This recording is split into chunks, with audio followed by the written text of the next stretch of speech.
What's going on, people? I am Swavor, and this is Opinionated Facts, the Media Group podcast. I am joined by Coco Love, the Illuminated Lenses, and Journey to Be Great. Today, we're going to be talking about a bunch of different things, but normally we do talk about breaking news and current event analysis. So I'm going to be talking about NLE Choppa and his girlfriend and some of the things that went on between those two. From my understanding, and of course, y'all can help me with this if y'all know a little bit more about it than me, but when they met, he told her that he didn't want to be in nothing too serious and that he would be kind of wanting an open relationship, right? So I think that's how it was going. So I guess after some time has passed, he can see that she's not really able to handle that. So I guess she got onto some sort of live or something like that, and she was like upset about their relationship and what was going on. And then I guess he decides that he's going to end the relationship because I guess he's saying, hey, if I can't cheat and I see it's breaking you down, the best thing I could do for you is leave. So I just want to talk to y'all about this situation, get y'all's opinion about that. So first of all, I feel she shouldn't have agreed to that if she knew she couldn't handle that. I mean, what do y'all think? 100%. I agree as well. It's not really a relationship there. Like, it's one thing if you say, I want an open relationship. That's one thing, everybody's definition of relationship is different. But when you say, hey, I'm gonna be in a relationship, but, I want to be able to cheat openly, then it's not, I don't even know what you call that. Like, that's not It's polygamy. That's what it's polygamy. Yeah. Because he wanted her to be okay with the fact that he was going to be with other women. And I think maybe in his mind, he expected her to just kind of like, and maybe join into the idea. And I actually did some research about that. Polygamous relationships, they had a survey done by, I think, Psychology Today. They did 340 surveys with just people that are involved with polygamous relationships. And out of the 340, a lot of those people said that the relationships only last about 8 years. So that's something to think about too, if you want to jump into a polygamous relationship. Now, that's only 340 surveys. Of course, there's millions of people that are involved in that, but I do think that that's something that people should really take serious. And of course, she should have probably looked at that a little bit more than maybe she, did at the time. Another thing I want to bring to y'all's attention is I think he felt like he was doing her a favor. Like, because I saw the video where he was responding like, I just ain't want her to be this, because I think he cares about her. I think he does. But I think that where he is in his life right now is pretty difficult for him to be faithful. So I want to ask y'all a question. Do y'all feel like he did her a favor by breaking up with her? Yeah, first of all, if he was straightforward with her, letting her know that he's not going to be with only her. And that was her decision to go ahead and move forward with the relationship. So, he realized that she can't handle it and he decided to let her go. I think that's the best thing. And another thing about the situation that I don't understand, and maybe y'all can shed some light on it for me, why do people take to social media when they have issues? And like, what? I don't get it. Like, most people, they don't care. So I don't understand why I go to social media and pour your heart out when you're actually dealing with something. Because what are you looking to get from it? Because my thing was, and I am never going to intentionally set up my phone to record myself crying. And I'm not saying she set out and she had the tears in motion before she recorded. I don't know, because I didn't really watch her video. I only saw a snippet of it on I think Shade Room. But if I am recording myself and I'm crying, I think it's time to end the video. Like, yeah, I do not understand that. And then, it was, I guess it was some people, some females or somebody joking or whatever. I don't really know, but I know that once it was all over and everything, and after he responded, she made another post that basically was like, I pray for you people that, think that this is funny, or, basically joking or whatever, which, I don't really get the point in that either, because everybody has been through some heartbreaking stuff, but you can choose to not go through it publicly. You know what I'm saying? Like, just take the L, hold it, and just move on. Because nobody would have known anything about any of this, I don't think, if she had to come to social media with it. And he just got on social media to kind of defend it, so he doesn't, you know what I'm saying? Because it seems as though he's not necessarily the bad guy here.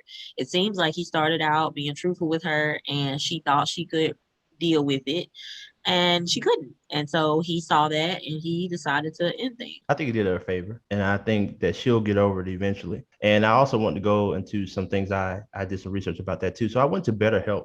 And I just typed in a few things related to men. I think we all have our different reasons for why we may decide to go out and cheat. But I did want to do this. So I went to BetterHelp.com, and they were talking about the reasons why men cheat is because their emotional needs are not being met. A lot of women don't think that men have emotions, but we do. But I thought that was interesting too. But I'm not going to go too far into that. But that's one of the reasons. They said that their self-esteem could be low, and that they could be having serious problems within a relationship with the person that they're with, or they could be having problems in their own personal life. And I think for him, he's having some issues in his personal life. And I don't want to say it's like, I don't really know what they are, but I guess I'm just saying him being so young and wanting to explore. And I think that's probably what it is with him and her. And hopefully, they can work their way through it, because I'm sure there's other people out there that's interested in those two as far as relationships are concerned. But I do think this is an important time for people to think about, if that's something they really want to do, and then learn from this situation with these two. Don't they have a kid too? That I don't know. I was just really just focused on just what they had going on. I think currently. I think I want to, if I'm not mistaken, I want to say they do. Now, if they have a kid, then you could also say, though, yeah,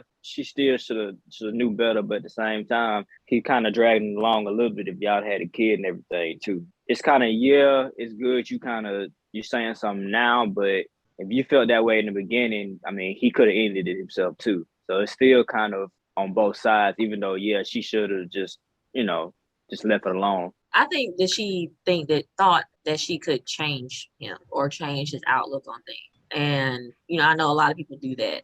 They see that someone one way or someone says they want something, and they think that over time that they can change the person. I'm thinking that might be what have happened there. Well, my topic is, I'm talking about Ime Udoka. If you're not sure who he is, he's the head coach of the Boston Celtics, who just went to the NBA Finals. So this story is still ongoing currently, but it came out that apparently he has been having some type of consensual relationship with one of the female staffers, and apparently something else is going on with other female staffers too. That's the confusing part about it. But apparently the team knew since July. I don't know. It just kind of seems like with celebrities, it's kind of like the cheating thing is just kind of normalized now. Why do y'all think that is? Money and access. I mean, he has money, so what I'm saying. And then access, they have access to all of these women that want to be near them and all of that or whatever because they have money. I mean, that's just, first and foremost. So it's just really easy. I also want to speak on that too. I think that is true, the money and the access, but I also think that he's married. I think is he dating her or married to Nia Long? They're engaged. They've been engaged since 2017, I believe. Okay. Well, I think that in those situations, I don't really know if some men really understand the magnitude of what they have going on with the one woman. So, like, for example, he may have been cheating, or well, I ain't gonna say cheating, but he might have had all these relationships with these different women before he got engaged. And I think sometimes men want to be engaged or even be married, but they still want to go out and explore. And I think that comes from not being sure. So for him, I think if he's having that kind of situation where he's dealing with multiple women, he doesn't have one side chick. He has multiple side chicks. That lets me know that he wasn't clear with himself and sure of himself when he decided he wanted to and get engaged to her. Now, I don't know what she provides to him, and I think that's the reason why he got with her, the reason why he got engaged to her, but apparently whatever she has is not enough to satisfy what he's trying to do or wants to have in his life. Well, sticking with sports figures, today I have something about Brett Farve, who we know is a former Green Bay Packer NFL quarterback, as well as a Hall of Famer. He has been accused of receiving funds from Mississippi's program, the Temporary Assistance for Needy Families, which is a government welfare program. And the funds actually went to build a football arena at Southern Miss, which is where his daughter played volleyball, and it's also his alma mater. In case you don't know, Mississippi has the highest poverty rate in the country, with 19.6% of the population being in poverty. He allegedly received $5 million to go towards the arena, as well as $1.1 million for speaking engagements, which he never gave. And these supposed to have been motivational speeches for the needy people in poverty. He's supposed to motivate them, but he never gave those. So the reason why he's in such hot water now is because text messages have recently surfaced between him and the former governor, Phil Bryant. And so in one of the text messages, it has Bryant writing to Brett Favre saying that there's limited control of the federal funds in the form of grants for children and adults in the low income community. Use of these funds are tightly controlled. And he also went on to respond, improper use could result in violation of federal law. So making it, known that Brett Favre knew what he was doing, which he claimed that he had no idea where these funds were coming from. And to go even further, he also wanted money to have an indoor football arena built, because at the time he was trying to recruit the son of Deion Sanders, who was playing quarterback, but he goes to Jackson State now. And he wanted to use more money to entice him to come to the school. So from this story, what I gather from it, I was actually listening to something on YouTube, but it just reminded me that no one is going to come save you.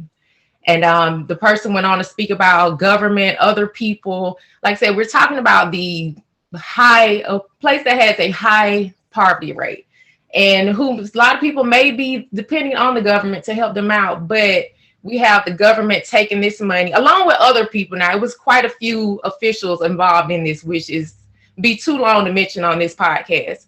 But it was just so many people involved in taking money and redirecting these funds for their own personal gain.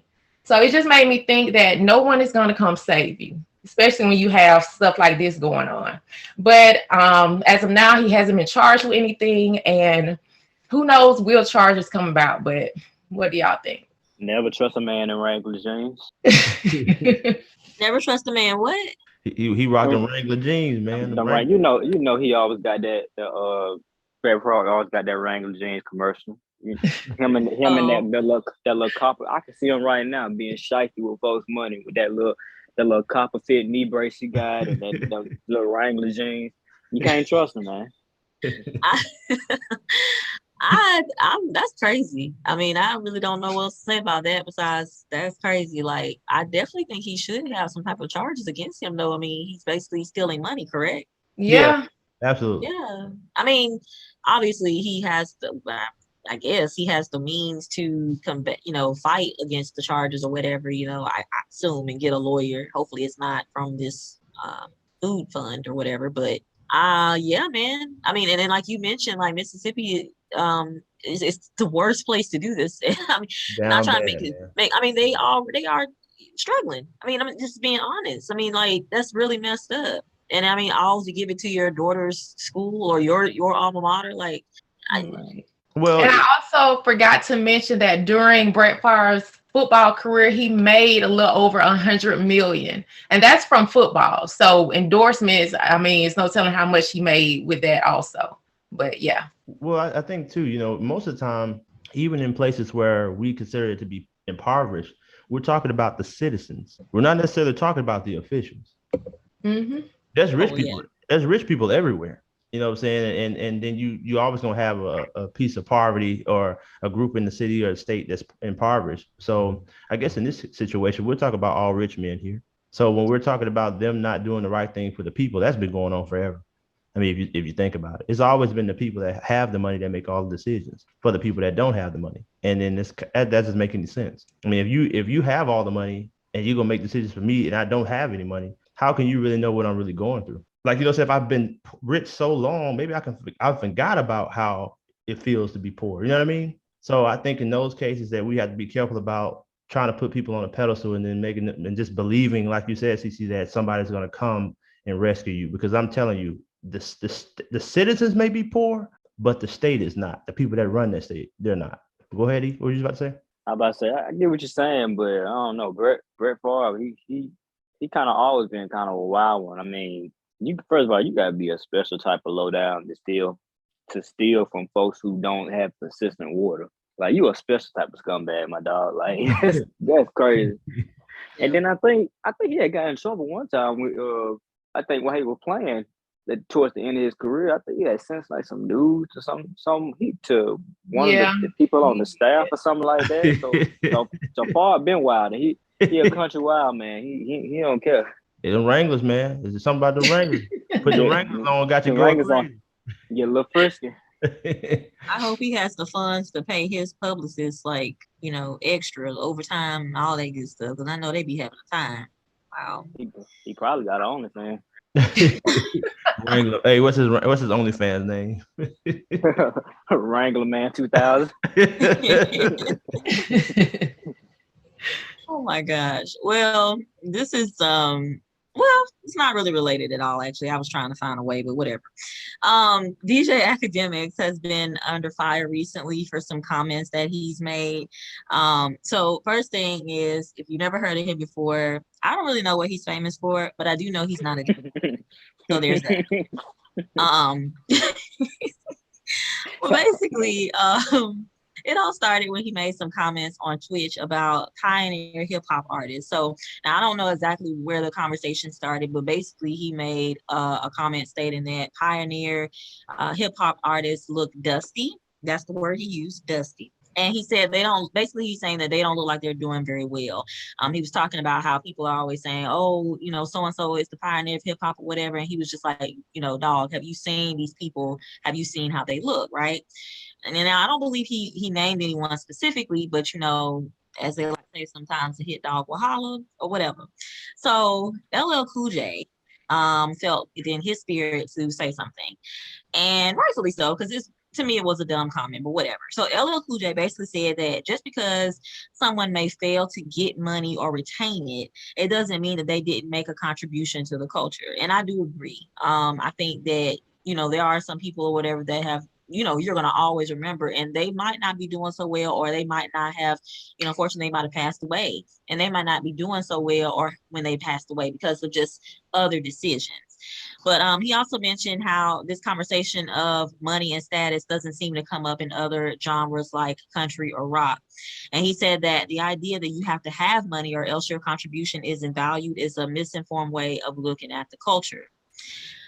He also talked about how in the beginning, like hip hop artists, like way back now, way back, he was saying hip hop artists were not, like, they weren't taken seriously by other people or even like some of the labels. Like they didn't really take them seriously, so they didn't really invest a lot of money into making sure that these artists do well in life. You know what I'm saying? Like they just did enough to like hold them over for right then, but they didn't get them an accountant, or you know, they didn't set them up on a 5 or 10 year plan to, you know, how they're going to like be good later, you know what I'm saying, and make decisions that are going to help them out later. So then Russell Simmons chimed in as well, and he talked about how he's worked with lots of artists such as Jay-Z and Kanye, and he was like, they're pretty rich.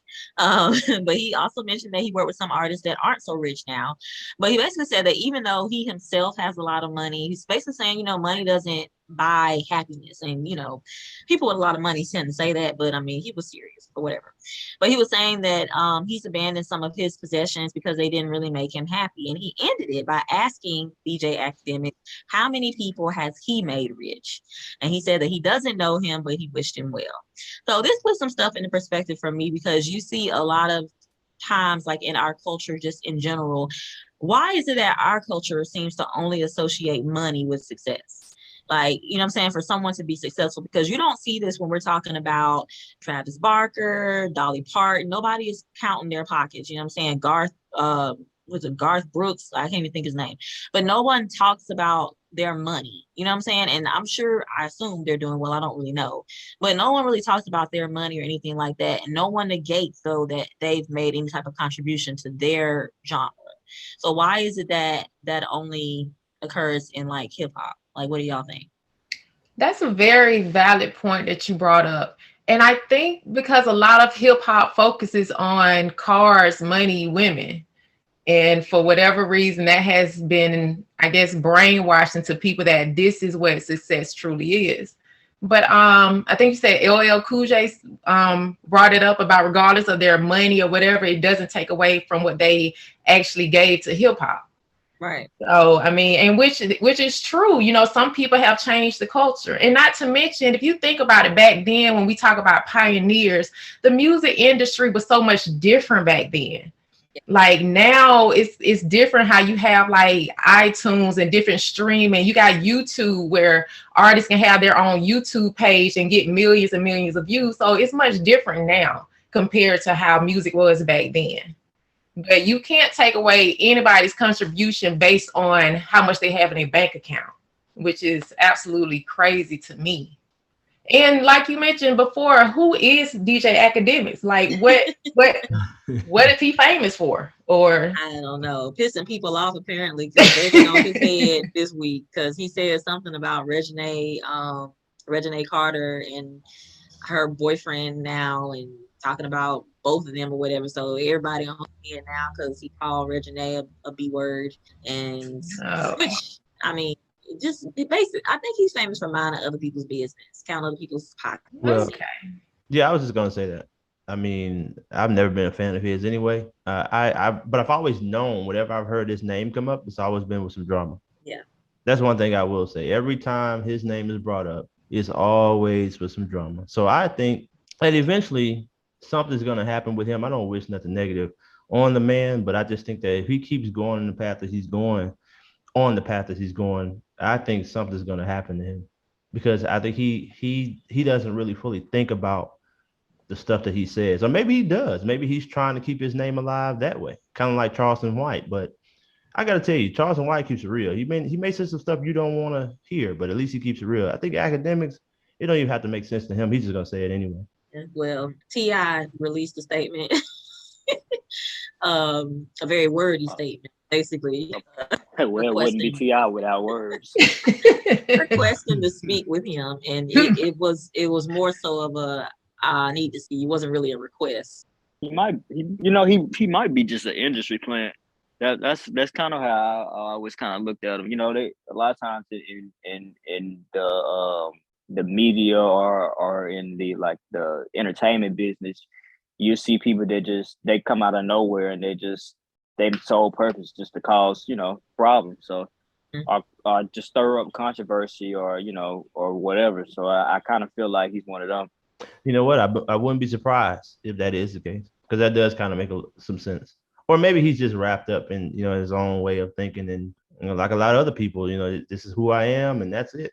Unfortunately, he's not too popular for that. But then again, I guess he is too, because a lot of people still follow him, even though he's done some of the things he's done.